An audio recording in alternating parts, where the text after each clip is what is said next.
Hey, salut, c'est Vincent. Donc de retour dans Créer un thème Repo Ready. Alors dans la vidéo précédente, on a chargé les ressources CSS et JavaScript correctement. On a donc une zone de menu qui est fonctionnelle, mais le problème c'est que tout le contenu qui est ici, c'est du contenu codé en dur dans le fichier header.php. Donc du coup dans cette vidéo, on va régler ce souci et on va enregistrer une zone de menu dans WordPress pour la rendre disponible dans l'administration et avoir une navigation qui marche sur le devant du site. Alors, si on va dans l'administration de WordPress, ici, on se rend compte que, en fait, on ne peut même pas créer de menu, tout simplement parce qu'il n'y a rien qui est mis en place dans le thème pour les gérer. Donc, ce qu'on va faire, c'est qu'on va commencer par déclarer au moins un emplacement de menu dans le thème. Donc, pour ça, on va utiliser la fonction register nav menus. Donc, elle prend un tableau de locations, d'emplacement de menu. Et chaque emplacement de menu, c'est une array avec tout simplement un identifiant, comme un slug, et un texte descriptif qui va apparaître dans l'administration. Donc la fonction, elle s'occupe de déclarer le support du thème pour les menus, et d'enregistrer la zone de menu dans l'administration. Cette fonction, elle est à exécuter sur le hook after setup theme. Donc ce que je vais faire, c'est que je vais retourner dans mon éditeur de code, et ici dans Functions, je vais créer une nouvelle fonction qui va contenir tout ce qu'on doit hooker sur ce hook after setup themes. Donc je crée une fonction, on va l'appeler carbon setup, voilà, et je vais directement la hooker.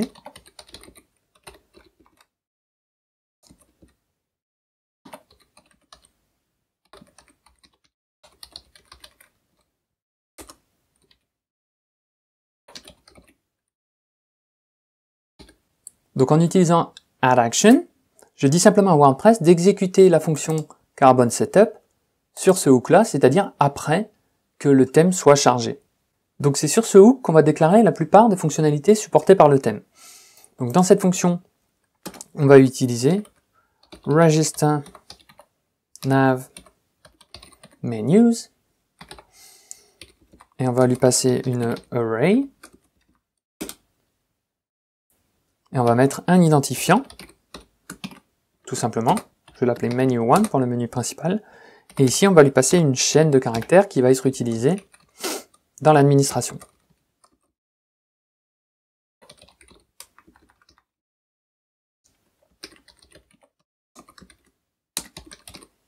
Alors la fonction double underscore, c'est une fonction un petit peu particulière. Elle renvoie une chaîne traductible. Donc le premier paramètre, c'est simplement la chaîne qu'on va utiliser dans la langue par défaut. Donc ici, c'est en anglais. Et le deuxième paramètre, c'est le text domain.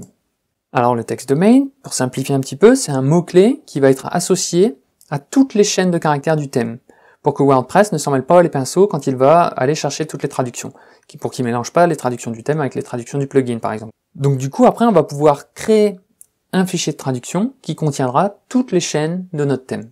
Donc ce qui est hyper important, c'est de ne jamais hardcoder une chaîne de caractères. C'est-à-dire par exemple de jamais écrire ça. Concrètement, faire ça, ça fonctionne parfaitement. Mais c'est juste que il n'y a aucun moyen de traduire cette chaîne à part aller la modifier directement dans le code du thème ou alors via JavaScript. Mais bon, c'est un peu cracra. Donc du coup, je remets ma petite fonction de traduction. Alors maintenant, je peux sauvegarder, en revenir ici, hop, rafraîchir la page. Et dans Apparence, j'ai enfin un menu. Donc maintenant, ce qu'on peut faire, c'est qu'on peut créer un menu. Donc là, il y en a déjà un, avec Home et Sample Page. Donc c'est le menu des pages par défaut. Enfin, Create. Voilà. Et vous voyez, on a un emplacement de menu disponible. Donc je peux sauvegarder. Voilà, j'ai affecté mon menu des pages à mon emplacement de menu Primary. Je retourne sur le site, je rafraîchis. Mais là, évidemment, il n'y a rien, parce que dans le thème, on n'a pas indiqué à WordPress où utiliser le menu. Alors, tant qu'on y est, si vous vous souvenez bien, vous voyez là, on a le menu principal, et ici on a un autre menu de réseaux sociaux, et on a le même dans le footer, ici. Hop. Donc du coup, on va aller les déclarer tout de suite, comme ça ce sera fait. Donc je retourne dans l'éditeur de code, et ici je vais faire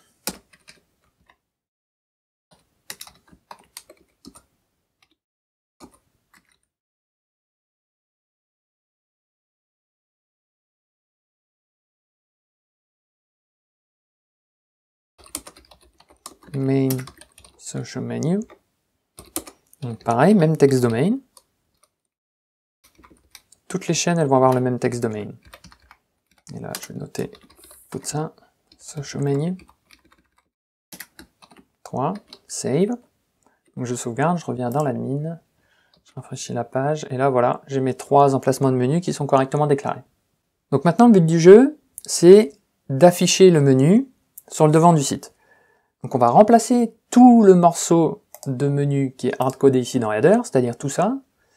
Donc Navigation, ici on a le lien, ici on a Menu Wrapper, ici on a le titre, le formulaire de recherche. Voilà, on va remplacer tout ça. On va remplacer tout ça, tout ce menu hardcodé, par le menu qui vient de l'admin de WordPress. Alors pour ça, on va utiliser une fonction qui s'appelle WP nav menu. Donc cette fonction, on va aller voir un petit peu sur la documentation ce qu'elle donne.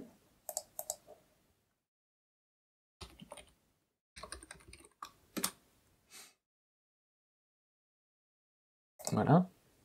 Voilà. Displays a navigation menu. C'est simplement pour afficher un menu.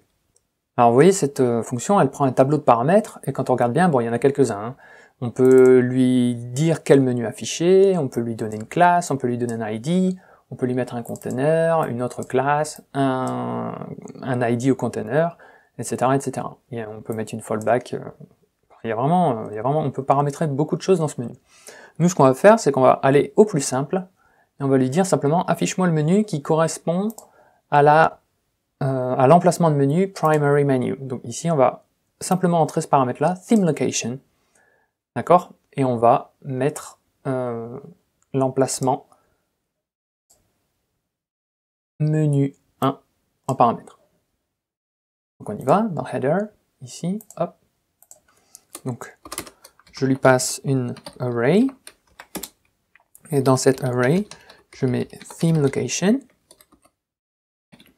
et l'identifiant de mon menu, on vient de vérifier, c'est menu1.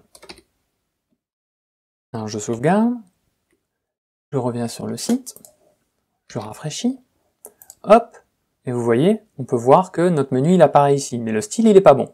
Alors une des raisons, si on inspecte le menu, hop, ici, c'est que on a class menu nav menu. Et ces classes-là, elles sont pas bonnes. Et ce qu'on a aussi, c'est qu'on a un div, on a un conteneur en fait. On a un conteneur div autour de notre URL. Si on regarde le prototype, on n'a même pas besoin de regarder le prototype, on peut simplement retourner dans header. On voit qu'il y a URL, class primary menu, mais il n'y a pas de div qui vient autour. Donc c'est probablement ça le souci. Alors ce qu'on va faire, c'est qu'on va rajouter un paramètre, menu class, et on va dire que ce menu class, c'est primary menu. Voilà. Hop. Comme ça, c'est propre. On revient ici. On rafraîchit la page. Menu. Voilà, c'est un petit peu mieux déjà. Mais on a toujours cette div là qui pourrait embêter le monde plus tard.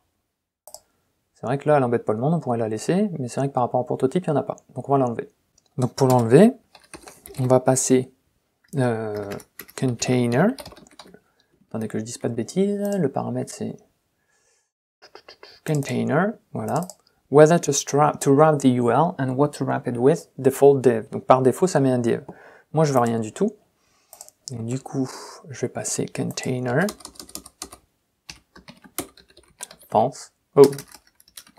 L'écrivons correctement, ça va aller mieux. On sauvegarde, on rafraîchit, on revient ici. Hop. Hop. Donc notre menu fonctionne. Et si on l'inspecte, voilà, on n'a plus notre div. Voilà, donc maintenant, ce que je peux faire, c'est retourner dans le header, enlever tout ça, et on va tester un petit peu le menu, un petit peu plus en avant. On va retourner ici dans l'administration. Par exemple, si on met hop, ça en sous-menu, je sauvegarde le menu, hop, je reviens ici, je rafraîchis, je fais menu, et voilà, vous voyez, ça marche. Il n'y a pas de problème. J'inspecte, donc là j'ai ma UL, LI, A, et ma UL avec le submenu. Donc ça pose pas de problème. Ok. Voilà, donc là, notre menu principal, il est fonctionnel. Un petit truc que je voulais vous montrer aussi, c'est quand on revient ici et que on supprime le menu, on supprime tous les liens de menu, tac tac, delete menu, ok. Voilà, donc là on n'a aucun menu, on revient sur le site, on rafraîchit, on clique sur menu et on a quand même un menu. Alors tout simplement parce que il y a une fonction qui est utilisée au cas où il n'y aurait pas de menu. Et ici la fonction qui est utilisée c'est WP Page Menu, donc c'est le menu des pages tout simplement. Donc ce qui veut dire que par défaut, quand il n'y a pas de menu de Mi, quand il n'y a pas de menu dans l'administration, à cet endroit il va utiliser le menu des pages, et on l'a ici. Bon alors on a toujours le problème de CSS, qu'on pourrait régler un petit peu plus tard, c'est qu'on a toujours une div avec le class primary menu.